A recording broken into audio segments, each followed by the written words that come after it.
초등부 친구들 안녕하세요. 4월 2일 화요일 하나님 앞에서 매일 성경 시작하도록 하겠습니다. 오늘은 신명기 어제부터 시작했지만 이제 이렇게 영상으로 만나는 건 처음이죠. 신명기 19장 말씀 실수한 사람을 보호하세요라는 제목으로 우리 같이 해보도록 하겠습니다. 우리 먼저 첫 번째 읽을 때는 건물마다 비상구가 있는 이유를 생각하면서 한번 읽어볼게요. 왜 비상구가 있을지, 도망가는 거랑 관련이 있는 건 아닌지 생각하면서 저 한 절, 여러분 한 절 이렇게 한번 같이 읽도록 하겠습니다. 제가 먼저 읽을게요. 여러분의 하나님 여호와께서 여러분에게 주시는 땅을 세 구역으로 나누어 각 구역마다 도피성을 하나씩 만드시오. 그 성으로 가는 길을 닫고 누구든지 살인을 한 사람이 그 성으로 도망갈 수 있게 하시오. 살인을 한 사람에 관한 규례는 다음과 같소. 미워하는 마음이 없이 실수로 살인을 한 사람은 자기 목숨을 건지기 위해 그 성들 가운데 한 곳으로 도망갈 수 있어. 이를테면 이웃과 함께 숲으로 나무를 하러 가서 나무를 찍으려고 도끼를 휘두르다가 도끼날이 자루에서 빠져 자신이 알지도 못하는 중에 이웃을 죽였다면 그 사람은 그 성들 중 한 곳으로 도망가 목숨을 건질 수 있어. 그러나 그 성까지 가는 거리가 너무 멀면 살인자에게 벌을 줄 의무가 있는 죽은 사람의 친척들이 화를 내며 쫓아와 살인자를 잡아 죽일지도 모르고, 그러나 그 살인자는 죽일 마음이 없이 실수로 이웃을 죽인 것이므로 그를 죽이면 안 돼요. 그래서 내가 여러분에게 성 셋을 선택하라고 명령한 것이요. 그러나 여러분의 하나님 여호와께서 여러분의 조상에게 약속하신 대로 여러분의 땅을 넓혀주시고 또 여러분의 조상에게 약속하신 땅 전체를 주실 때는 도피성을 세 곳 더 고르시오. 그렇게 되기 위해서는 내가 오늘 여러분에게 주는 이 모든 율법을 잘 지켜야 하오. 여러분은 여러분의 하나님 여호와를 사랑하고 언제나 여호와의 가르침대로 사시오. 여러분의 하나님 여호와께서 여러분에게 주신 땅에서 죄 없는 사람이 죽임을 당하지 않도록 하시오. 그렇게 하면 여러분은 살인죄를 짓지 않을 것이요. 아멘. 우리 두 번 읽기 같이 한번 해보도록 하겠습니다. 우리가 처음으로 할 것은 규례에 동그라미 표시를 하고 실수로 살인을 한 사람에 대한 규례, 그게 뭔지 밑줄을 한번 그어보도록 하겠습니다. 여러분 규례를 한번 찾아보세요. 멈추고 시작.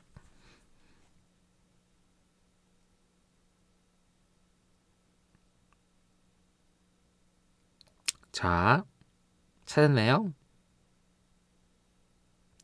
3절과 4절에 그 답이 나와 있는 것 같은데 먼저 규례를 찾아볼까요? 규례가 어디 있는가 하고 보니까 4절 살인을 한 사람에 대한 규례가 나와 있는데 이게 왜 어떤 일인지 우리가 정확하게 파악을 해야 돼요. 그래서 3절과 4절을 다시 한번 읽어볼게요. 여러분의 하나님 여호와께서 여러분에게 주시는 땅을 세 구역으로 나누어 각 구역마다 도피성을 하나씩 만드시오. 도피성을 하나씩 만들래요. 그 성으로 가는 길을 닫고 누구든지 살인을 한 사람이 그 성으로 도망갈 수 있게 하시오. 살인을 한 사람에 관한 규례는 다음과 같습니다. 여기서부터 중요한데 이게 중요해요. 미워하는 마음이 없이 실수로 살인을 한 사람은 자기 목숨을 건지기 위해 그 성들 가운데 한 곳으로 도망갈 수 있다는 거예요. 아까 질문이 뭐였어요? 실수로 살인을 했다는 게 중요한 거예요. 의도를 가지고 살인한 게 아니라 실수로 살인했을 때. 그래서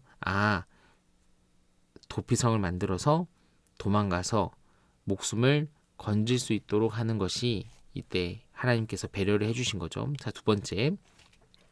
이를테면에 네모 표시를 하고 실수로 살인한 예시에 물결선 한번 그어봅시다. 이것도 마찬가지로 멈춰서 시작.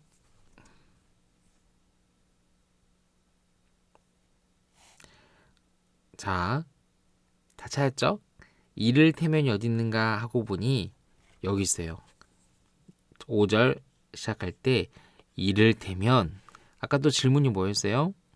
예시 실수로 살인한 예시의 물결선을 그려보세요. 한번 읽어보겠습니다. 이웃과 함께 숲으로 나무를 하러 가서 나무를 찍으려고 도끼를 휘두르다가 도끼날이 자루에서 빠져 자신이 알지도 못하는 중에 이웃을 죽였다면 그 사람은 그 성들 중 한 곳으로 도망가 목숨을 건질 수 있어. 이 5절 전체가 다 하나의 예시인 것 같아요. 어떤 예시인지 여러분 다 상상이 되죠. 머릿속으로 그려지죠. 나무를 하는데 도끼를 가지고, 그런데 이 도끼날이 빠져버리면은 날아가서 자신도 모르는 사이에 사람을 죽일 수가 있는 거죠. 여기서 너무 중요한 게 뭐냐면 이 자신이 알지도 못하는 중에, 이것이 너무너무 중요하다는 거예요. 다른 말로 하면 죽일 마음이 없이 실수로 이웃을 죽인 케이스, 이때는 이 살인에 의한 벌을 주는 것이 아니라 이 도피성들 중에 한 곳으로 도망가서 목숨을 건지도록 하는 것이 규례라고 말을 하고 있습니다. 우리 세 번째 읽기. 도피성까지 가는 거리가 너무 멀면 어떤 일이 벌어질 수 있을지 6절에 답이 나와 있다고 하죠. 6절 한번 찾아보고 여러분이 한번 답을 적어보세요.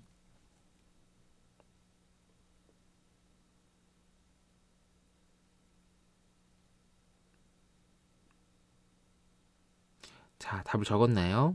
안 적었으면 일시정지해서 써보고 답을 우리가 6절을 한번 보면 이렇게 나와 있어요.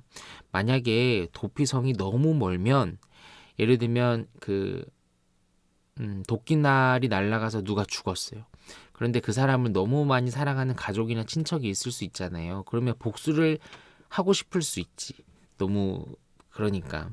근데 도피성이 너무 멀면 그 사람이 계획하거나 이제 죽이려고 죽인 게 아님에도 불구하고 그렇게 된 상황에서 사람을 보호해 줘야 되기 때문에 그 사람이 도망가서 이 살인자를 죽일 수 없도록, 살릴 수 있도록 이런 장치를 마련해 놓은 거예요. 바로 도피성을 3개 만든 건데, 지금 여기에는 안 보이죠. 여기는 안 보이는데 6절을 보니까 그 성까지 가는 거리가 너무 멀면 살인자에게 벌을 줄 의무가 있는 죽은 사람의 친척들, 이게 살인자에게 벌을 줄 의무가 있는 죽은 사람의 친척들이 아까 말한 거죠. 가족이나 친척들, 화를 내며 쫓아와 살인자를 죽일 수도 있으니까, 근데 죽이면 안 되니까 도피성을 너무 멀리 하면 안 된다. 그럼 어떻게 해야 되냐? 도피성을 나누고 길도 잘 닦도록 하는 게 되게 중요하다는 거죠. 10절 같이 한번 봅시다. 하나님이 이스라엘에게 주신 땅에서 무슨 일이 없도록 해야 될까요? 10절 일시 정지하고 한번 찾아볼게요. 자, 10절. 자, 9절도 전사님이 같이 가져왔는데 같이 읽는 게 너무 좋을 것 같아서 그래요. 같이 한번 읽어봅시다. 시작. 도피성을 세 곳 더 고르시오. 그렇게 되기 위해서는 내가 오늘 여러분에게 주는 이 모든 율법을 잘 지켜야 하오. 여러분은 여러분의 하나님 여호와를 사랑하고 언제나 여호와의 가르침대로 사시오. 여러분, 이게 너무나도 중요해요. 여러분의 하나님 여호와께서 여러분에게 주신 땅에서, 자, 죄 없는 사람이 죽임을 당하지 않도록, 다시요, 죄 없는 사람이 죽임을 당하지 않도록 하는 것이 하나님께서 이스라엘 백성들에게 주신 그 땅에서 일어나길 바라는 것이다 라고 우리가 생각할 수 있겠습니다. 그걸 위해서는 우리는 뭘 해야 돼요? 이 모든 율법을 잘 지켜야 돼요. 이 모든 율법을 잘 지켜야 돼요. 그 율법은 뭐냐? 하나님을 사랑하고 하나님의 가르친 대로 사는 것, 바로 그것이 우리에게 너무나도 중요하다는 사실입니다. 우리도 사실 이게 오늘 대한민국 2024년에 대한민국 사는 우리에게 그대로 적용될 건 아니죠. 살인도 도피성도 우리와는 좀 멀리 있는 얘기니까. 그러나 우리가 정말로 이 말씀을 통해서 새겨야 할 것은 하나님 여호와를 사랑하고 하나님의 가르침대로 우리가 살아가는 그것이에요. 우리가 그걸 생각하면서 오늘 하루도 하나님, 우리가 하나님을 더 사랑하게 해주시고 하나님의 가르침대로 살 수 있도록 우리와 함께 해주세요. 같이 기도하도록 하겠습니다. 전사님이 기도하고 마칠게요. 하나님 감사합니다. 오늘 이 귀한 말씀을 통해서 하나님의 말씀을 우리에게 주신 것이 얼마나 소중한지 다시 한번 생각합니다. 우리가 하나님을 더욱더 사랑하게 하시고 우리가 하나님의 가르침을 새기고 또 새겨서 하나님을 기쁘시게 하는 오늘 우리의 하루를 온전히 드릴 수 있도록 우리와 함께 해주세요. 감사드리며 예수님의 이름으로 기도드렸습니다. 아멘. 자, 그러면 여러분 우리 목요일에 만나도록 하겠습니다. 오늘도 행복한 하루, 즐거운 하루 되세요. 안녕, 사랑합니다.